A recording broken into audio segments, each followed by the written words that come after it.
ओम। आप सभी को सादर प्रणाम। आप सभी का हमारे इस मंत्रोच्चारण के शुद्धिकरण की तीसरी कक्षा में हार्दिक स्वागत है। तो पिछली 2 कक्षाओं में हमने गायत्री मंत्र और आचमन मंत्र का शुद्धोच्चारण करना सीखा था। आज ये तीसरा मंत्र, इंद्रिय स्पर्श मंत्रों पर हम बात करेंगे। तो सबसे पहले इसका शीर्षक देखेंगे, अथेंद्रिय स्पर्श मंत्राः। इसको हम विग्रह करते हैं, तोड़ते हैं, अथेंद्रिय स्पर्श मंत्राः, इतना। तो सबसे पहला शब्द क्या है? अथेंद्रिय।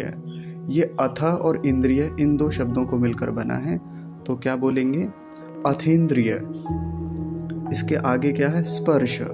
स्पर्श में एक बात ध्यान रखेंगे, पहले तो ये जो शुरुआत होती है इस शब्द की वो होती है दंत्य सकार से, और वो भी आधा है।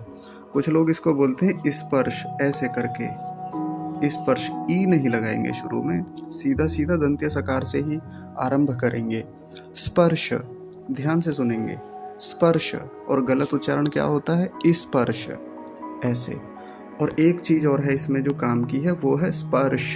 श अंत में जो तालव्य शकार है उसका अच्छे से उच्चारण होगा, पूरा होगा, स्पर्श नहीं, स्पर्श, श। तो उस पर अंत ठीक से करेंगे।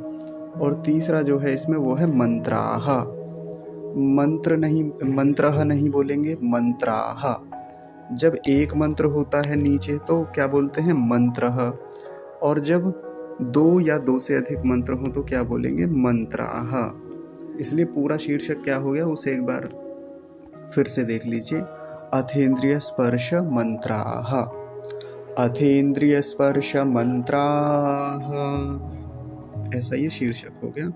अब हम पहला मंत्र देखेंगे, ओम वाक वाक। कुछ लोग इसका गलत उच्चारण करते हैं, वाक वाक, ऐसा।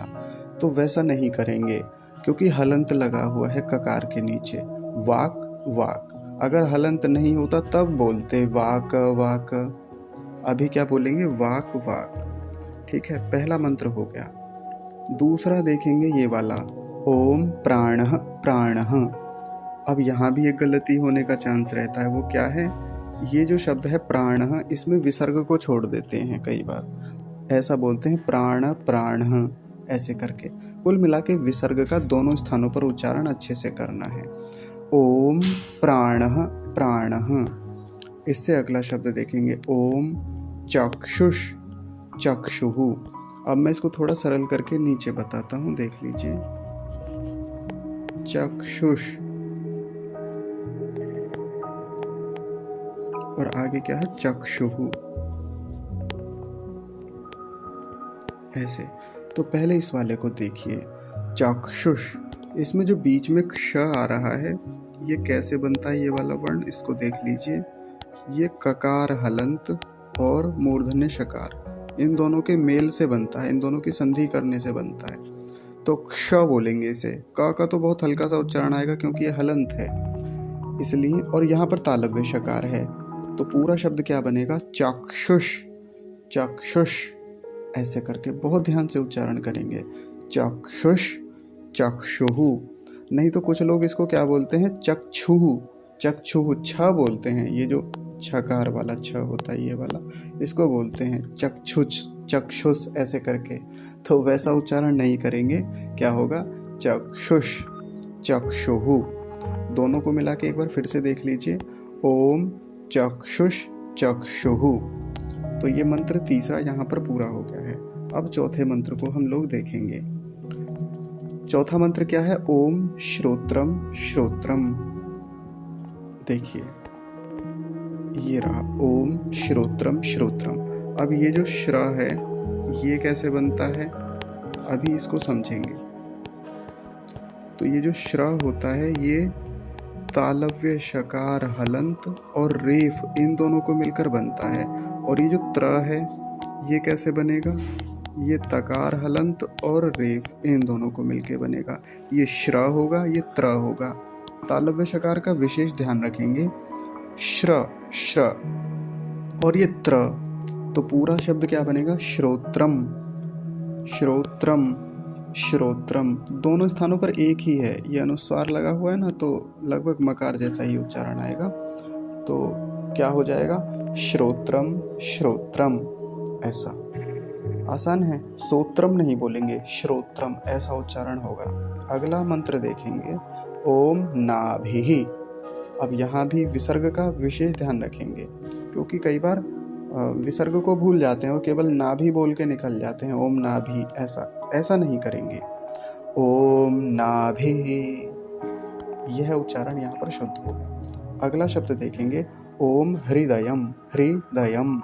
अब यहाँ एक बड़ी गलती होती है बोलने में। कैसे उच्चारण करते हैं? हृदयम बोलते हैं कुछ लोग, रेफ लगा देते हैं, र लगा के बोलते हैं ना हृदयम, या कुछ तो हृदयम, ऐसे ही लगाते हैं, ई की मात्रा। दोनों उच्चारण गलत हैं। हृदयम देखिए बनता कैसे है, हकार हलंत और रिकार, इन दोनों को मिलके बना हृदयम। और यहाँ भी एक गलती होती है, हृदयम, द्यम बोल देते हैं, द्यम यानी द को आधा, य को पूरा करके बोलते हैं। तो दोनों पूरे हैं वर्ण, द भी पूरा है, य भी, दकार भी पूरा, यकार भी पूरा है। तो क्या उच्चारण होगा? हृदयम, दयम, ओम हृदयम, हृदयम। ठीक है, बहुत ध्यान से इसका उच्चारण करेंगे। अगला मंत्र देखिए, ओम कंठः। कंठः, तो एक तो विसर्ग का ध्यान रखेंगे, छोड़ेंगे नहीं। दूसरा ये जो ठकार है, ठ है, इसके स्थान पर ट नहीं बनाएंगे, नहीं तो कुछ लोग क्या कर देते हैं, कंठः, बच्चे करते हैं शुरू में ऐसे, जिनको नहीं पता होता टकार और ठकार का भेद। तो ठ बोलेंगे, ओम कंठः, ऐसा। अगला देखिए, ओम शिरः। यहाँ भी वही बात, बीच में तालव्य शकार का ध्यान रखेंगे। ऐसा ये वाला सिरह नहीं बोलेंगे, ये दंत्य सकार होता है, ये वाला तालव्य शकार है, तालु से उच्चारण होगा। तो क्या बोलेंगे? शिरः, ऐसा, ओम शिरः। अगला मंत्र, ओम बाहुभ्याम यशोबलम। बाहुभ्याम, यहाँ पर हकार पर ह्रस्व उकार है, छोटा ऊ है, जल्दी ही बोला जाएगा, लंबा नहीं खींचेंगे। कभी ऐसा कर दें बाहुभ्याम, ऐसा नहीं, ह्रस्व उकार है, तो क्या बोलेंगे? बाहुभ्याम, ऐसा। आगे देखिए, यशोबलम। यशोबलम में फिर वही तालव्य शकार, यशोबलम नहीं बोलेंगे, ये वाला स नहीं बनना चाहिए, यशोबलम। आसान है ये मंत्र। ओम बाहुभ्याम यशोबलम, ऐसा इसका उच्चारण हो गया। अगला देखिए, ओम कर तल कर पृष्ठे। मैंने 4 स्थानों पर इसका विग्रह किया है। देखिए, पहला क्या है? कर, दूसरा तल, तीसरा कर और अगला पृष्ठे। इसी मंत्र में बहुत अशुद्धि होती है। क्या होती है? कर तल कर पृष्ठे बोलते हैं, कर तल कर नहीं होता, कर तल कर, ऐसा। अगर यहाँ रेफ आधा होता तो कर बोलते, लेकिन अभी पूरा है तो क्या बोलेंगे? कर। अगर यहाँ तल में ल आधा होता तो तल बोलते, लेकिन अभी क्या बोलेंगे? तल। ऐसे ही आगे कर। और ये वाला अंतिम शब्द जो है, इसको देखिए, पृष्ठे, कुछ लोग बोलते हैं पृष्ठे, तो कई सारी बात ध्यान में रखेंगे। ऐसे है रिकार, पृष्ठे ना कि पृष्ठे। और बीच में मूर्धन्य शकार हलंत है, आधा है, तो उसका भी ध्यान रखेंगे। पृष्ठे, पृष्ठे, और ठे है ना कि टे, पृष्ठे। तो पूरा शब्द क्या बनेगा, एक बार फिर से देखिए, ओम कर तल कर पृष्ठे, कर तल कर पृष्ठे। शुरू में जब हम उच्चारण सीख रहे हो तो ऐसे ही विग्रह करके धीरे धीरे उच्चारण करना चाहिए। तो इस प्रकार यहाँ सभी मंत्रों का उच्चारण पूरा होता है। एक बार प्रवाह से, फ्लो में सारा उच्चारण ऊपर से देखेंगे।